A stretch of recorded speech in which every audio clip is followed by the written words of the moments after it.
Greetings, and salutations, beautiful people in the beautiful world. It is me, he is I, and I am him. Zach Latimer, Z-Lat, Coach Lat, and welcome back to another segment of Right and Exact. Shots out to a new nation, and a shout out to you. You could be doing anything in the world right now, but you are here with me, and I do appreciate that. Today, what I want to talk about and build on is simps. Simps are running rampant, they're taking over, and it's time to start to spot them out so that either you can eradicate the simpish ways that you have in yourself, or you can tell a friend to stop simping, or simply just get knocked for your gal. All right? So, a couple of signs and symptoms of simping. Well, the first sign is you can't make a decision. Simps always deflect and defer. The easiest way to spot a simp out is when they're with their gal and they can't make a decision on simply going out to eat. They always deflect on, well, maybe we should eat Chinese or maybe pizza. And you go back and forth for 45 minutes to an hour and nothing actually gets done. A good movie to check out is Boomerang, an old movie where this guy Gerard goes in and he's trying to make a decision on where they should go eat, but he doesn't step up to the plate. And what ends up happening is he ends up getting knocked for his woman, what actually should happen to you if you have this problem. So you better step up and start to make a decision. Or lose your lady, because you really don't deserve one at this point. Second sign of a simp.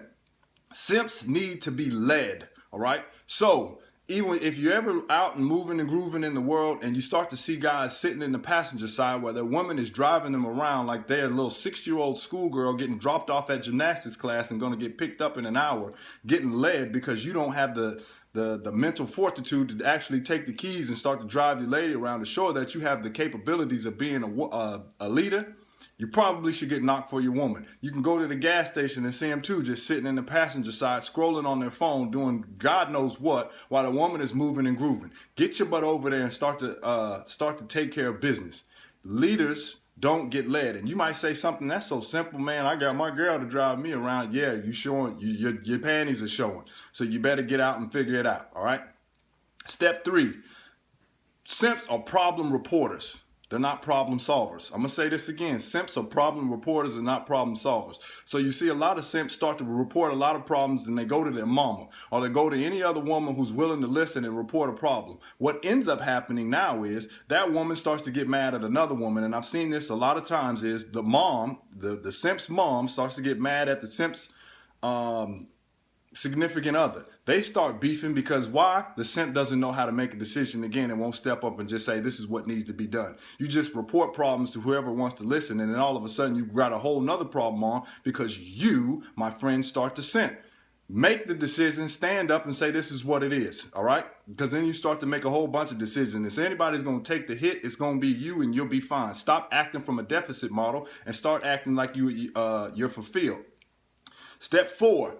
You got to have the balls to say what needs to be said, the cojones to say what needs to be said, and don't be afraid to lose what is going on around you. The biggest simp of them all was that guy in the Bible named Adam. You can always go and take a look if you need to be reminded of the story of how he just sat there and hid, and then all of a sudden started reporting problems saying, well, that's the woman you gave me. I ain't got nothing to do with it. Instead of standing up and saying, hey man, we ain't doing that. Don't bring that over here. And if she was going to start tripping or saying something that was on her mind, then he can just go ahead and say, well, it is what it is. You can either get out of here and I'll get me another one, or you're going to get down with the program. But you don't stand there and not say nothing because you're afraid that she's going to open her mouth and say something back to you.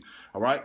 Or even at the same time, you have the balls to say you're practicing plurality. If you're having multiple women, then those women should know about each other. You simps go around trying to sneak behind other people's back because you're afraid of your woman again. Step up and say what needs to be said. And either she'll get down with the program or she won't. But stop acting from a deficit model like you ain't going to get one. Me and my girl, you know what, we've been together for 8 years. Let me tell you something about impermanence, all right? Nothing is for certain. Nothing is forever. Not even your little corny ass relationship that you in. So stop acting from a deficit model. Step up and say what needs to be said. Now, with that being said, you need to be careful of the eggs that you fertilize, because there's a saying that goes, behind every great man, there is a great woman. But you best believe behind every man that fell, there is a woman that pushed him. If you start focusing on her breasts and thighs all the goddamn time, and you don't sit down and you don't talk to her, and you don't tell her your plan, yes, you do need to have a plan. And if you don't tell her your plan, and that's all you want is to try to have sex with her, and you fertilize some bad eggs,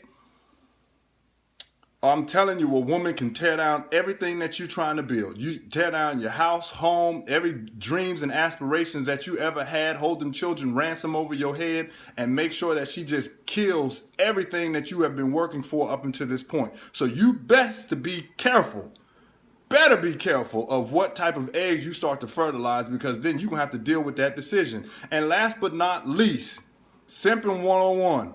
You either A, better be working towards building a community or belong to a group that is working towards building a community. If you sit out there and you look out your window and you see these death troopers shooting down your children in the streets, if you see other people that's going around messing with your children and they can't even walk from point A to point B because now all of a sudden they got a whole bunch of issues in the community and you're doing absolutely nothing about it. You're doing absolutely nothing but sitting there, and you see other communities where really they don't even need cars. They just walk from point A to point B because now they know they're protected within their community. They spend their own money in their community. And if you're not building towards anything of that nature, my friend, your manhood now comes into question. So now it's, what are you going to do? Either you're going to stay a simp for the rest of your life, or you're going to eradicate some of these symptoms and you're going to step up and be a man and start building a civilization that you can look down and hand over something and be proud of something. All right. So these are just a few signs and symptoms that either A, you need to eradicate out yourself, or B, tell a friend to tell a friend, because it's now time for alpha men to stand up. Stop being little punks running around and get done what needs to get done. All right. So if you want to chop it up with me a little further, you can always catch me on Instagram, Zach Latimer, ZACHLATIMER, or I'll just catch you next time right here on Right and Exact. All right. Death to the simps. One love. Peace.